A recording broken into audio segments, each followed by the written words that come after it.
Simpson and his white Bronco. I believe that people were waiting a verdict. You know, some people were upset, and then some people weren't upset. But then, you know, John Cochran said the glove don't fit. You must have quit. Y'all know what? You must have quit. And see, a lot of people have become fascinated with verdicts across time. You know, so it has a way of either bringing America together, it has a way of dividing us apart. And you think about even with Casey Anthony, and whatever she may have done or may not have done to her daughter, whenever you think about it in Florida, and you think about George Zimmerman and Trayvon Martin, you know, America was on edge waiting for the verdict. Watch this.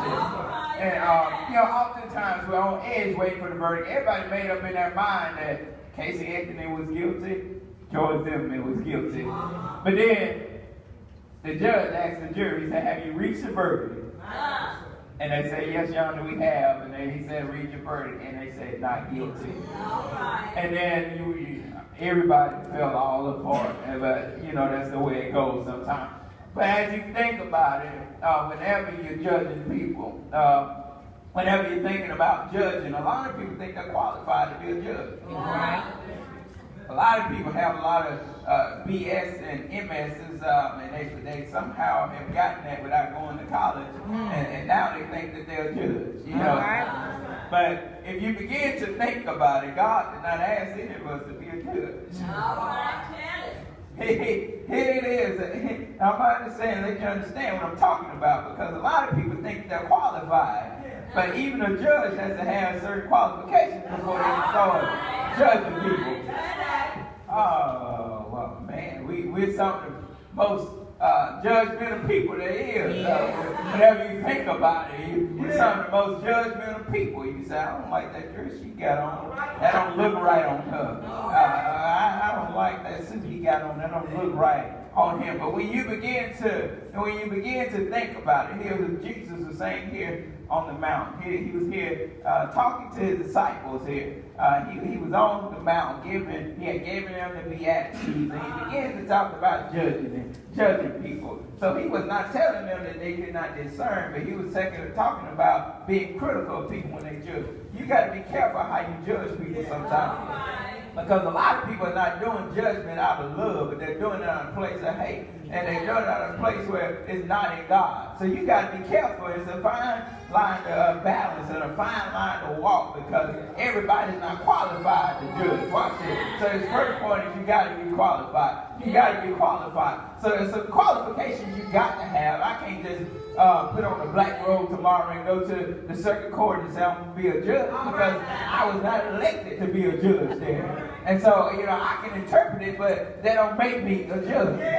There's some things that they got to go through, and there's some things that they have done over time that has made them qualified to be a judge. Watch this, because some of you, if you begin to evaluate yourself, you're not qualified to be a judge. Oh, watch this. I'm going to step on somebody's toes on today. Watch this. If you think about it, and you begin to say, well, this person is doing this, but when you begin to look at your own life, it does not measure up for you to be a judge. Watch this. So here's what Jesus was saying. He wasn't saying that you cannot make an evaluation, because a lot of people get the scripture mistaken. They say, well, you can't judge me, because God said, that's all he was saying. He was not saying that you couldn't make an evaluation, but he was saying that you can't make a final judgment.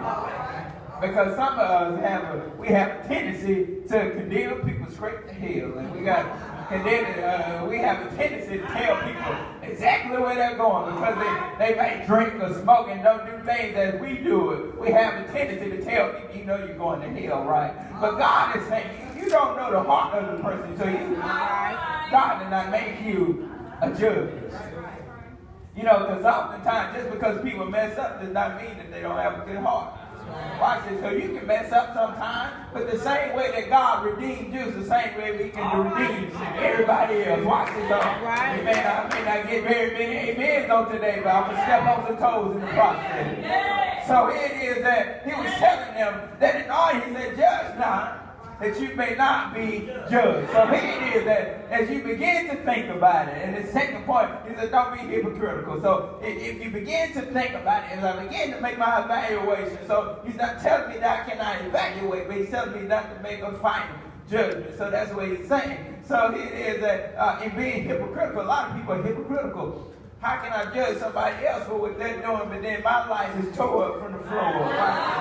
I know somebody y'all ain't amen with me on today. So here it is. Here's what he's telling them. So he's talking to the people who always carelessly criticizing people. Every time you go around, it's just negative and criticizing people. Don't nothing ever please them. They always criticizing something. They always nitpick everything that everybody else doing, but they ain't doing nothing themselves.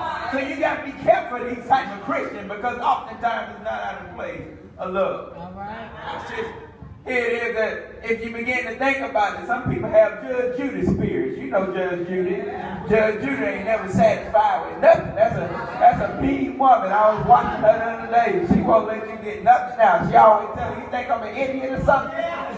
She won't never let you get nothing out. So some people have Judge Judy spirits there, and they need to be cleaned up on the inside. Sometimes judge her as a person, but I'm taking it at face value that some people have some spirits that they're not pleased with nothing. So you can do the best that you can. You can try to live the best that you can, and they still won't be satisfied.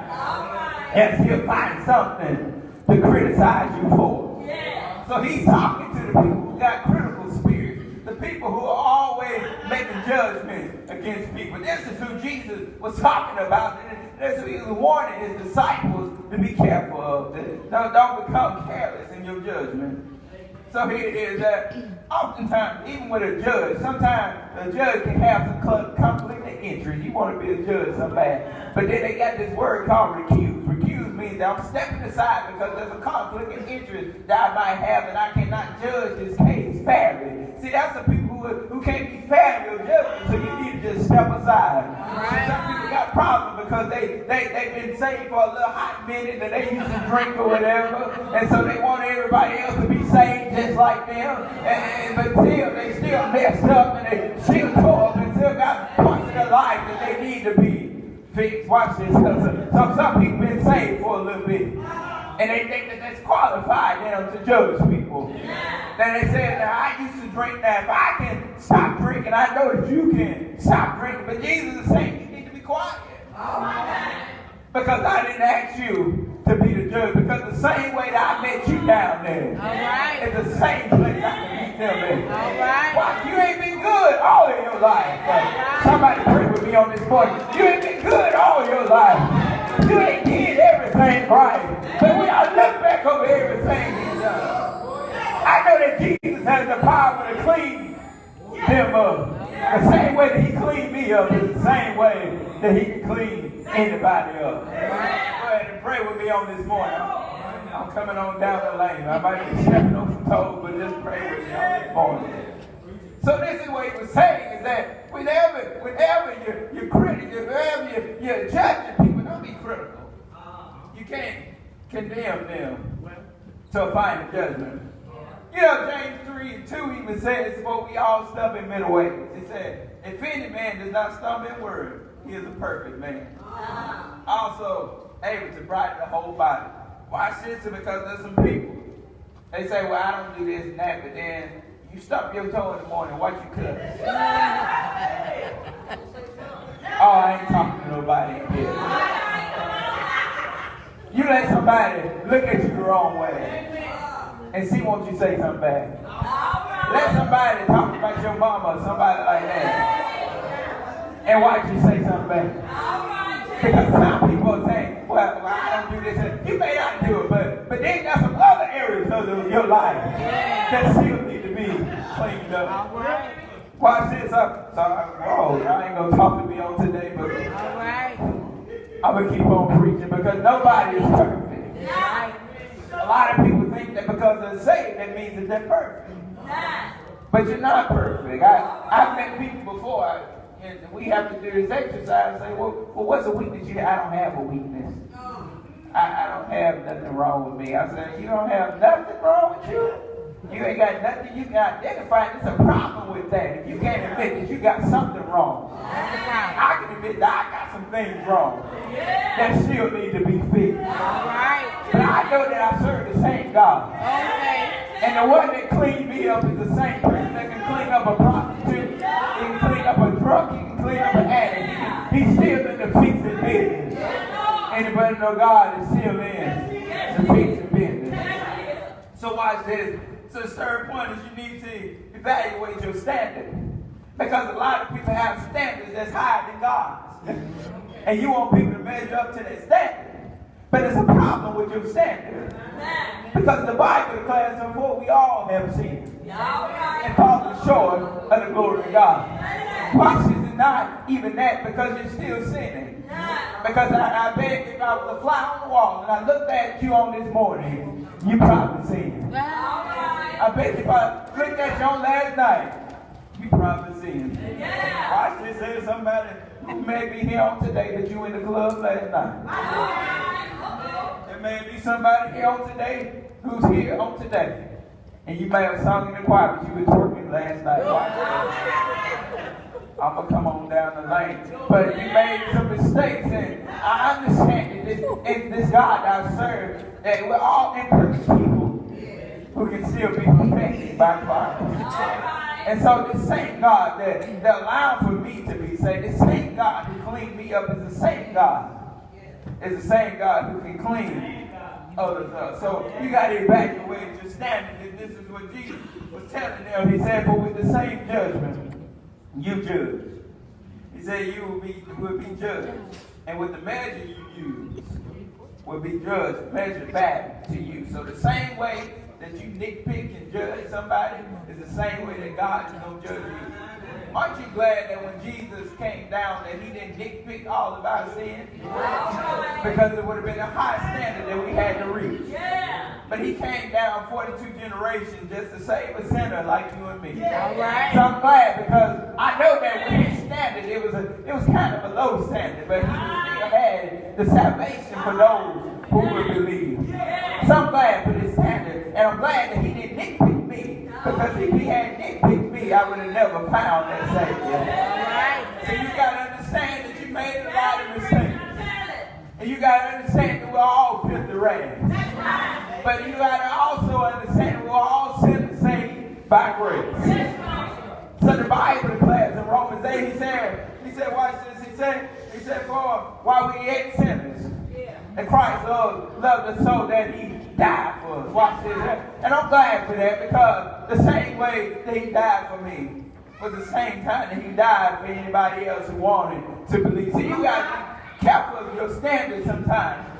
And he's judging us with mercy and grace, but a lot of people are judging out of hate. So you got to be careful of this. But like I said, I'm not telling you that you can't discern, but I'm saying you got to watch your standards, because a lot of our standards don't line up with God's. So watch this. And, even a judge sometimes, when a judge makes a mistake, that's why you got some other courts above them. Watch this. Because a lot of us have made some mistakes sometimes. A lot of us have made some mistakes, but I'm glad that was an appeal process. I'm glad that when Adam sinned in the garden, I'm glad that wasn't the final condemnation. But I'm glad that there was an appeals process after that. That he realized that Adam might have erred in judgment, but still, I'm going to see the appeal. And through his blood, you'll be saved on today. Somebody give me an amen on today. Watch this, because even when a judge makes a mistake, there's an appeals process that you go through. And so the appeals court sometimes may make a mistake also. They look at how the judge has interpreted the law and also how they applied the law. So watch this. So sometimes when they realize that they erred in judgment, we realize that they made a mistake. Sometimes they'll send it back to that lower court so that they can correct the error. Watch this. And even if the appeals court don't see the mistake, then you got the Supreme Court, called the court of last resort. So I'm glad for the Supreme Court. I'm glad for the Supreme Being that where we were messed up and tore up from the floor. God preached it all the way to him, and he made everything all right. So we may make some mistakes, But this God that we serve is able to clean us up. Yes, he is. But then this fourth point is that you have to examine yourself. So he said, watch this. He said, in this third verse, he said, and why do you look at the speck that's in your brother's eye, but do not consider the plank in your own eye? And then he went a little further. He called them, you hypocrite. A lot of people are hypocrites in the church on today. Because before we judge people, you need to examine your own self. And this is the only way that we can realize that we have some problems ourselves. You know how you do a self-examination to figure out if you got some things that's wrong with you. And when you figure out you got those things wrong with you, you can go to the doctor. And the doctor can fix you up again. Watch this. Some people need to realize that you got some mistakes in your life. I need to realize I got some mistakes in my own life. And once I examine myself, then I can see clearly to remove the plank that's in my brother's eye. Watch this, because a lot of people are trying to judge, but then you can't see clearly because your own faults are blocking you. Your own faults are blinding you. And it won't allow for you to judge fairly the plank that's in your brother's eye. So it is that sometimes we overlook our own faults while judging somebody else's fault. If you begin to think about it, some people decide to sit around and observe, but then making an observation means that you're overlooking what might be wrong with you, trying to see what's wrong with somebody else. All right. Some people got some problems with your own self, but then you're still judging somebody else. You got to start with your own self first before you can try to clean up somebody else. You know, the William brother said in verse, he said, take 6 months to mind your own business, take the other 6 months and leave mine alone. You got to learn how, if you're going to judge somebody, you need to clean your own self up first.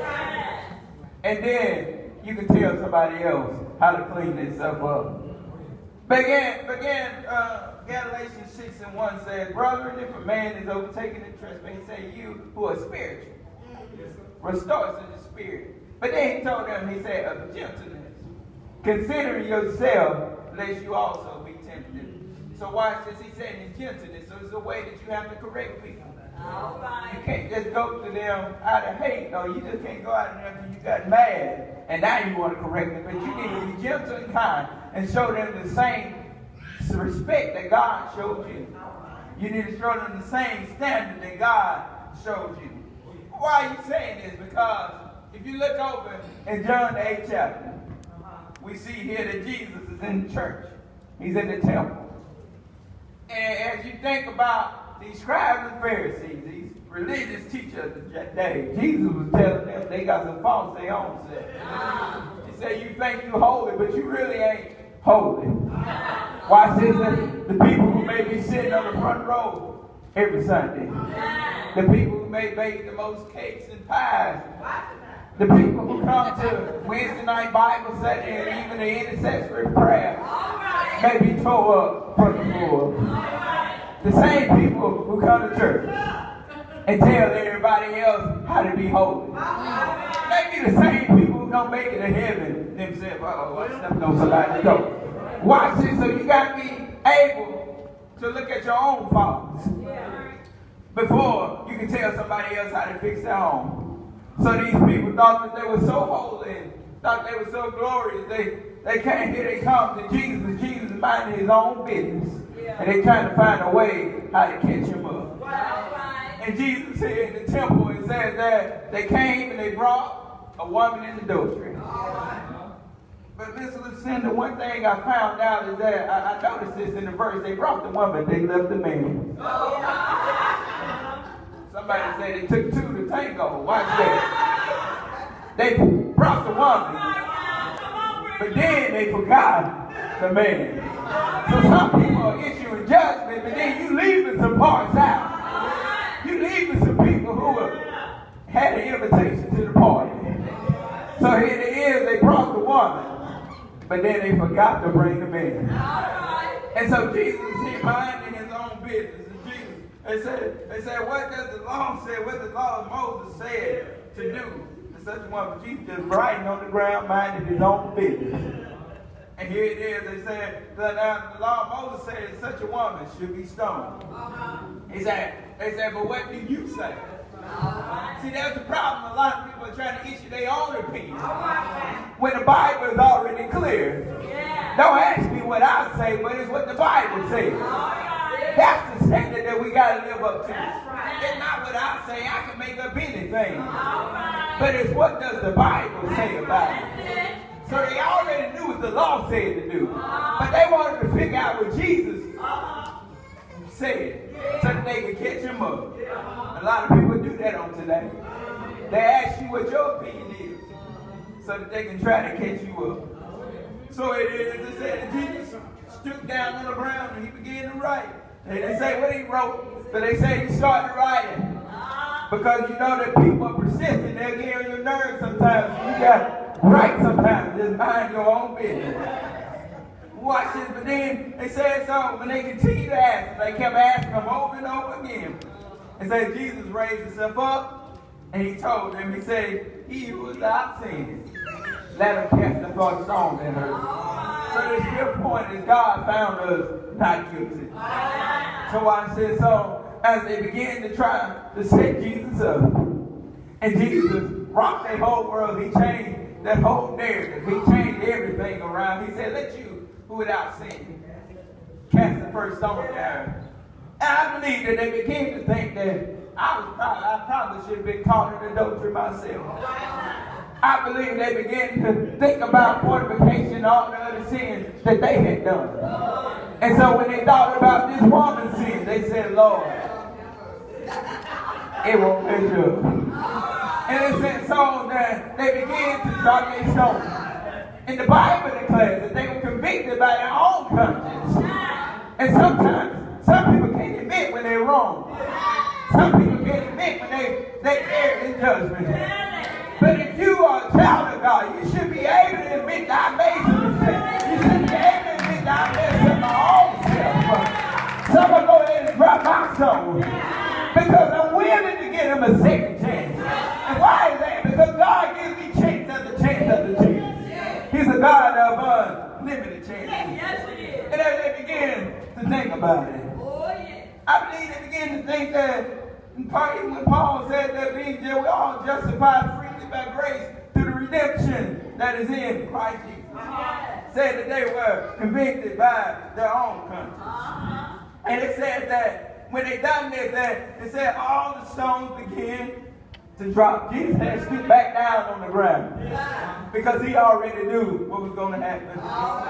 It said that the stones began to drop. It says from the oldest to the least. So I can imagine all the people who out there, people on canes and some who on walkers and had other ailments wrong with them, who were there to persecute this lady. But Jesus saying as they were convicted, it says all the stones began to fall. So I don't care if you're 60, 70, 10, or however old you may be, your conscience should be able to convict you. So I believe that on today that the verdict is in. What is the verdict? Preaching that God found us not guilty.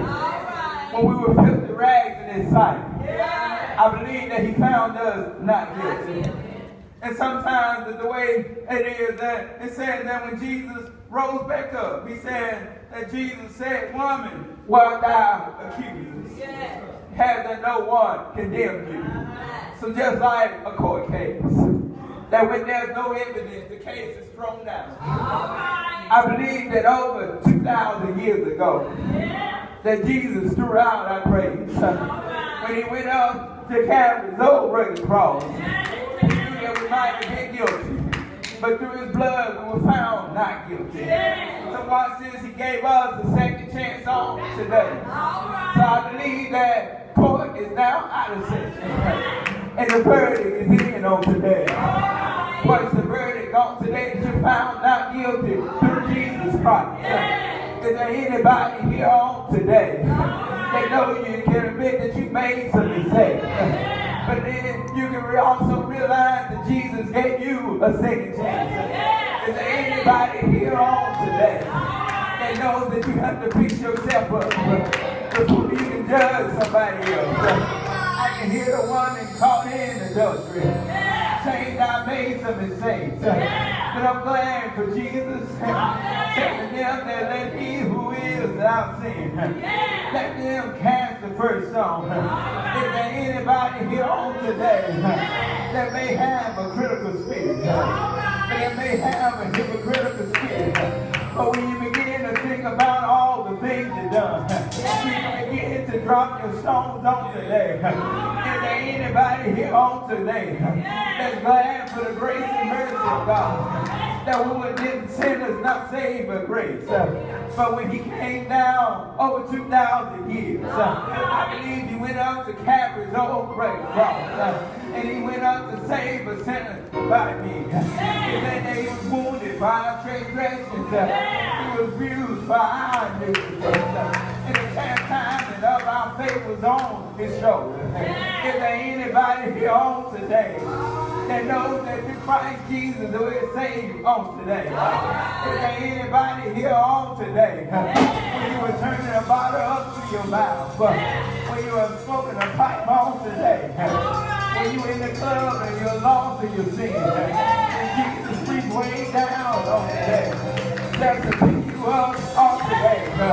Is there anybody here on today that can admit I've done the wrong in my life? I made some mistakes in my life. But the Bible declares that we're all saved through Christ Jesus. So I'm glad on today when they took them up to Calvary's old rugged hill, when they put them all across his back, for every Christ who was healed on today. I'm glad on today that when he had hung his head and died, and they pierced him on in his side, when the blood and water came down, the verdict was saying that you're not guilty on today.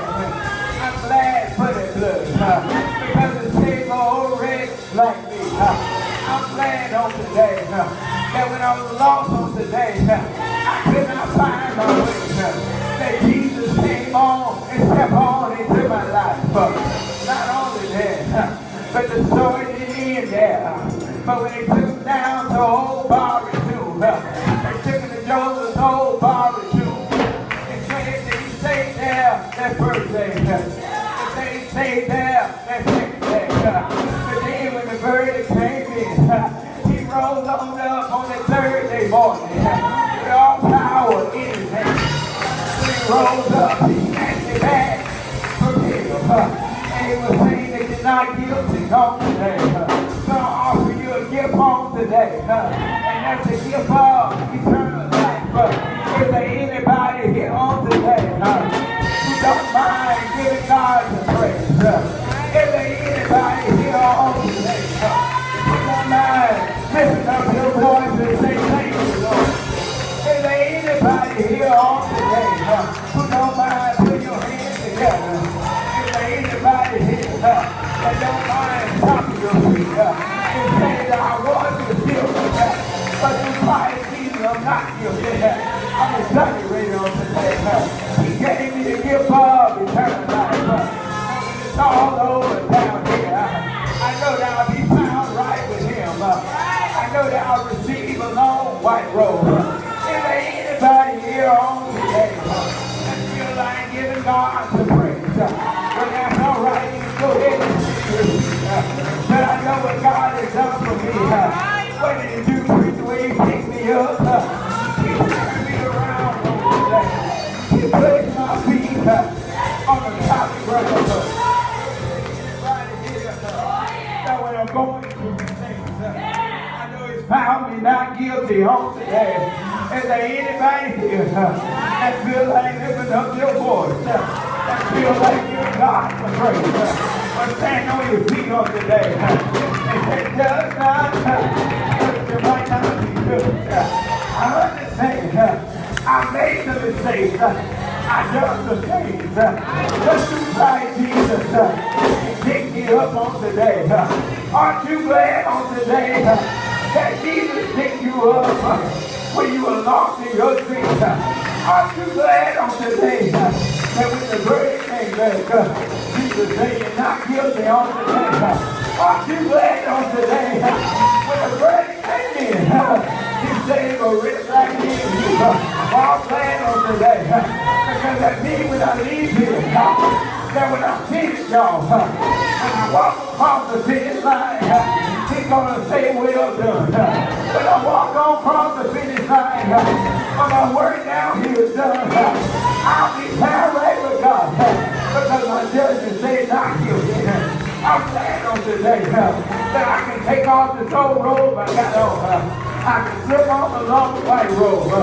I'm glad on today that I can take off these old shoes I got on and put on a pair of golden slippers. Aren't you glad on today that when He said, in my Father's house, there are many mansions, if that was not so, I wouldn't have known. I'm ready for my keys. I'm ready to walk on these because I've been found not guilty on today. Somebody look at their neighbor and say, neighbor, oh neighbor, not guilty. The verdict is in. I'm not guilty. The verdict is in. I'm not guilty. The verdict is in. By grace, I'm not guilty. I thank God for His favor today. I thank God for His grace. I'm not guilty on today.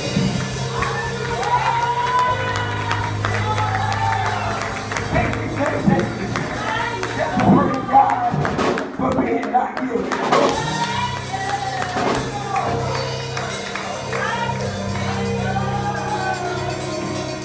Aren't you glad on today that you're not guilty? When you should have been guilty. When you should have been dead and gone. Christ came down just to save you. So that's why I'm glad. I know there's hope on today. There's hope for the drug. There's hope for the person that's addicted to drugs. There's hope on today. Through Christ Jesus, I'm glad that He found us. Not guilty, stand up across the building of